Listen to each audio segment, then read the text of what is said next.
Welcome back, you sexy boys and girls, to the channel. Hope you're all safe and sound. I just did a reaction video on France's most beautiful castles, and one of you suggested me to do a reaction video on Germany's castles as well.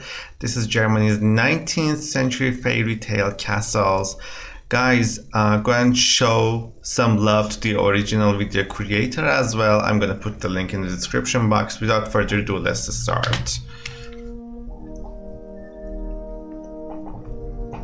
Germany is a country with many spectacular castles. Stunning! Placed in strategic positions overlooking their lands, they're physical reminders of a long-gone age of knights and chivalry. Oh, I just want to lose my virginity over there.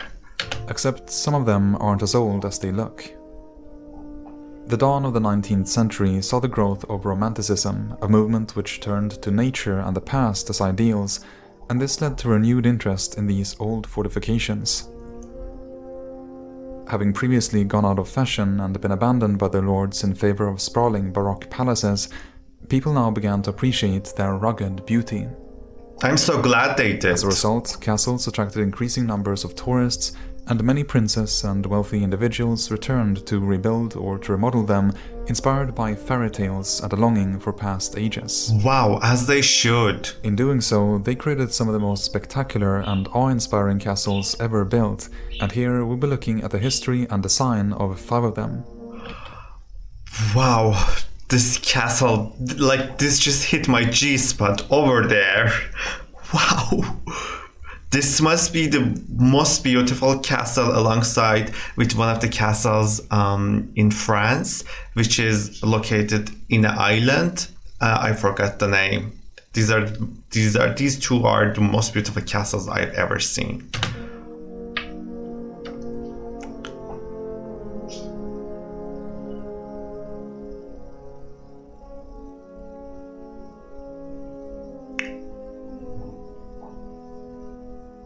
We begin with Hohenschwangau Castle, located at the foothills of the Alps in southern Bavaria, right next to the Austrian border. It was founded by the Knights of Schwangau, who had originally built 2 castles on a rugged hill overlooking the site sometime before the year 1090. By 1397, their descendants had constructed this more easily accessible castle nestled between 2 lakes below. In the 1500s, it came into the possession of a wealthy merchant who had it modernized by Italian craftsmen. Then, from 1567, it was owned by the Wittelsbach rulers of Bavaria, who used it for bear hunting, but having been neglected and then damaged by French bombardment in the Napoleonic Wars, it was finally sold for demolition in 1820. That's sad. Luckily, the castle was saved by an enthusiast and then ended up being bought by Crown Prince Maximilian of Bavaria in 1832, returning it to the royal family. Everybody say thanks, Maximilian. Had fallen in love with the historic building and its scenic location while hiking in the area some years before, and decided to rebuild the dilapidated structure in neo-Gothic style. He entrusted his art teacher, the painter and stage designer Domenico Quaglio, with the project. The resulting building, with its distinctly medieval turrets and crenellated walls, make for a dramatic scene, and looks like the backdrop of a theater turned to life. Oh my god. Imagine how... The interior was made to match this style and was decorated with over 90 wall paintings depicting the history of the castle and a number of medieval German romances. Oh. By 1837, the initial transformation of the castle was finished, but as Maximilian married and his family grew, new rooms and buildings were added. Every summer, they spent several weeks here hunting, fishing, and going on mountain excursions. Imagine the luxury of having castles, guys. Wow. Records also tell of festivals, jousting games, and royal guests. Growing up in this environment had a great impact on his eldest son Ludwig, who would one day go on to create an even more ambitious castle. Oh, wow. Jaw-dropping. Here it is. Ludwig II ruled over Bavaria from 1864 to 86 and has become known as the Fairytale King. Over the years, he increasingly withdrew from day-to-day affairs of state and began to build his own fantasy world, funding extravagant palaces inspired by various time periods. The first of these projects that he embarked on was to build a medieval castle, a dream that he'd had ever since his childhood when he'd visited the remains of the two older castles high above Hohenschwangau and dreamt of one day rebuilding them. Having seen similar projects being carried out in France and other parts of Germany and been inspired by the operas of Richard Wagner, he now intended to realize that dream. At first, the project was relatively modest. Only one of the ruins was to be replaced by a modern building. But the plans grew ever more ambitious and in the end took on palatial proportions. Ludwig employed another stage designer to make drafts and an architect to realize the plans, but he himself was deeply involved in the design, keeping track of and commenting on even the smallest of details. In 1868, the ruins of the medieval twin castles, which for technical reasons couldn't be included in the new structure, were demolished, and the next year construction began on what would become known as Neuschwanstein Castle. During the following 2 decades, the project was the largest employer in the area, with as many as 300 people working directly on site at one point. By the end of Ludwig's reign, his dream castle was taking shape. A collection of structures had been built out of brick encased in white limestone and designed primarily in Romanesque style. A gatehouse proudly displaying the... Oh my god! This just feels like dying after having lived a very beautiful life. What have I ever done to deserve to see such a beauty? Wow! This just hits my G-spot so many times in a row. Wow! Royal coat of arms is passed to enter a spacious courtyard, bound by buildings on all but one side and leading up to the Great Hall, which is where the king would have resided. This beautiful composition is not all that he had intended to build though. In the middle of the spacious courtyard there should have been a basilica and a 90-meter tall keep, and of the castle's more than 200 planned rooms, only 15 were ever finished. Wow, guys, I am just not ready to believe this. I'm not ready to believe that. I need some time to process and digest this masterpiece. Words can't even describe this masterpiece. The largest of these was the 27-meter-long Hall of Singers, followed by the somewhat smaller but nonetheless majestic throne room in a Byzantine style. The king's private quarters were also finished, and although modest in size, no expense was spared in their decoration. For example, just his bed canopy took 14 carvers 4 years of work to complete. Following the king's death in 1886, parts of the castle that were under construction were finished in simplified form, and the complex was quickly opened to the public to pay off some of the late king's large debts. Since then, Neuschwanstein has continued to attract tourists and is estimated to welcome the grand total of more than 60 million visitors. Aliens need to see this, definitely. If aliens ever pay a visit to planet Earth, it's just because of this castle. Yes, I said it. Yes.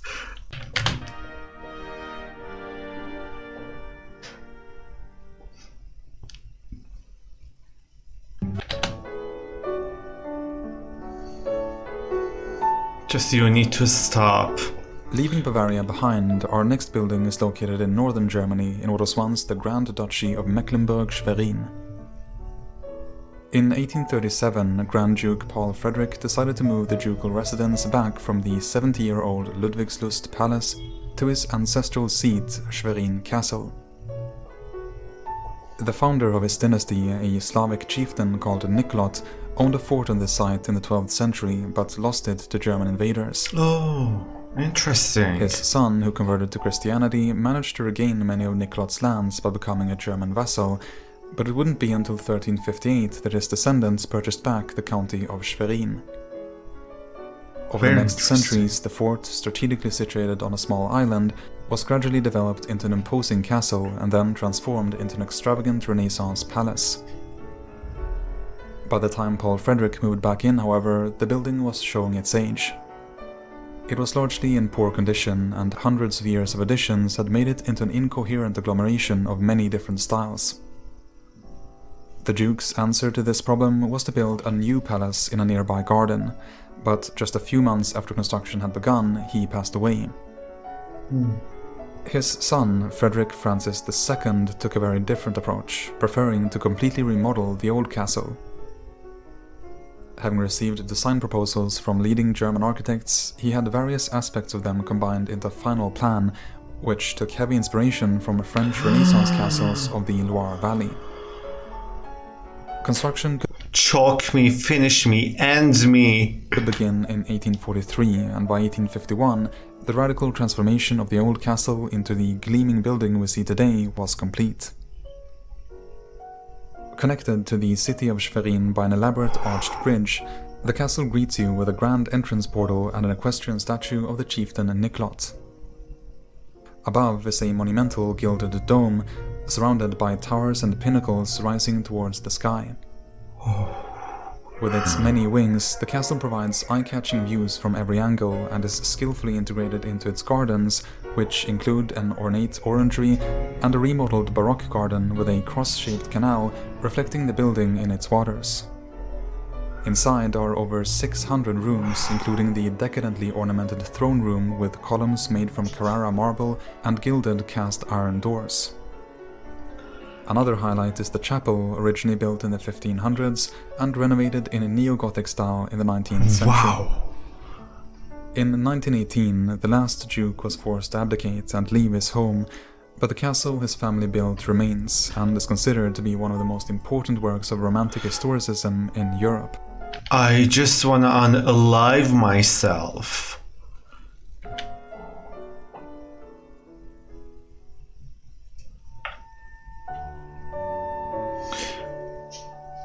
Is this even real?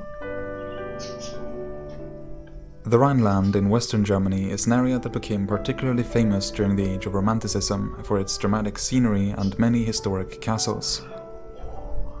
One admirer was Crown Prince Frederick William of Prussia, who traveled through the area in 1815, the same year that it was awarded to his kingdom in the Congress of Vienna.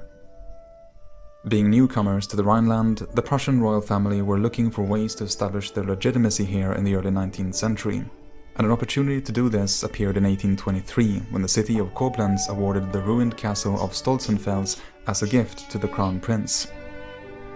Originally built around the year 1250 by the Prince Bishop of Trier, it was used as a toll castle until 1412.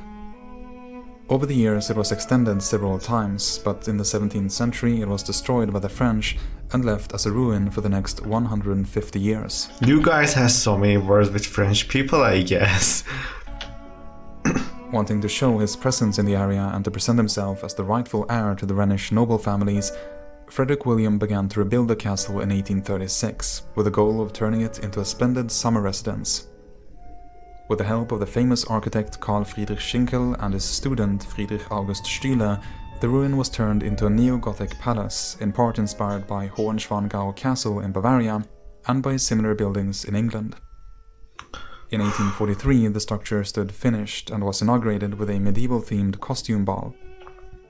Over the next few years, it was extended with a small neo-Gothic chapel, which in turn was inaugurated during a visit by Queen Victoria. Rising high above the River Rhine, the modern castle retains as much as possible of the original structure. The five-sided keep at its center, for example, dates back all the way to the middle of the 14th century.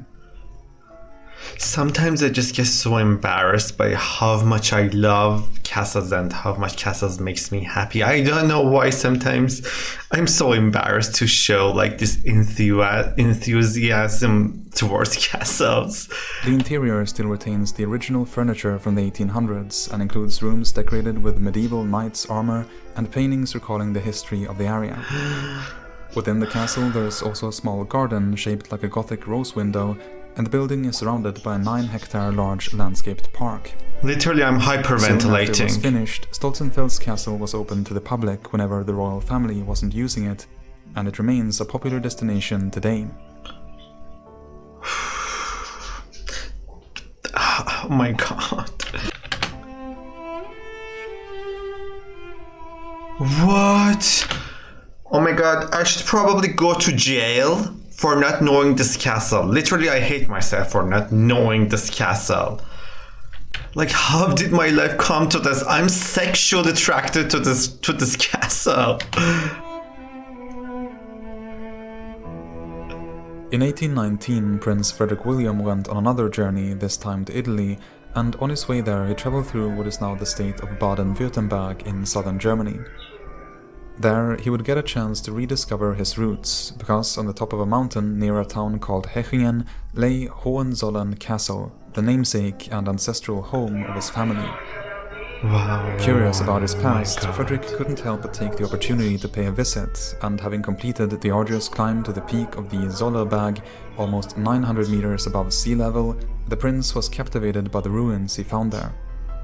As he should. The castle, which is believed to have been founded in the 11th century, was described in the Middle Ages as a vast and artistically impressive structure, with the sources praising it as the crown of all castles in the region of Swabia. This first castle, however, was completely destroyed in 1423 after a year-long siege by the Swabian League of Cities. A few decades later, a new, stronger castle was built in its place. But during the 30 Years' War, the House of Hohenzollern lost ownership of it, and it would for a long time be controlled by the Habsburgs. After the last Austrian garrison left in 1798, the castle fell into disrepair, and by the time Frederick William visited, only the chapel was left in decent condition. The visit left a lasting impression on him, and writing in 1844, by which time he had become King of Prussia, he noted that, quote, "The memory of the year 1819 to me is exceedingly lovely and like a beautiful dream, especially the sunset we saw from one of the castle bastions. Now is the desire, a dream of my youth, to see Hohenzollern Castle again made habitable." The House of Hohenzollern had once been split into two branches, one Protestant that came to be centered around Prussia, and another Catholic based in Swabia in southern Germany. In realizing his dream, Frederick William would collaborate with his Swabian kinsmen and through joint financing build a common monument to their dynasty. Friedrich August Stieler, who had previously worked on Stolzenfels Castle and would be one of the architects involved in the design of Schwerin Castle as well, was appointed to draw up a plan for the project in 1846. Like in his previous work, the design was stylistically influenced by neo-Gothic buildings in England and by the castles of the Loire Valley in France. Construction began in 1850, and the third castle of Hohenzollern stood finished in 1867. This building is guarded by high walls and bastions and entered through the Eagle Gate, featuring an attached drawbridge. Reaching its top, you find a courtyard and a U-shaped palace complex sitting upon the outline of the second castle with a Catholic and Protestant chapel at each end. Entering the building through the watchtower, you reach the ancestry hall with the wall paintings showing the Hohenzollern family tree. From there you can go to the Count's Hall, covering the entirety of the castle's southern wing and boasting elaborate rib vaulting held up by columns of red marble. Why am I having goosebumps just by seeing the pictures of this castle? I think I would faint if someday I would have the chance to go and visit this castle. I would faint over there, and please bury me in this castle. Nearby there's a library with murals showing the history of the Hohenzollerns, and among the private quarters is the Queen's Room, filled with portraits of family members. There is also a treasury which, following the Second World War, was filled with valuable artworks and Prussian memorabilia, like the crown of Emperor Wilhelm II of Germany, made in 1888. Sadly, the builder of the current castle, Frederick William, never lived to see it finished. It has also never been used as a permanent residence, being intended primarily as a showpiece. Today, the castle remains jointly owned by the Prussian and Swabian branches of the House of Hohenzollern, and is one of the most visited castles in all of Europe. As it should. As it should.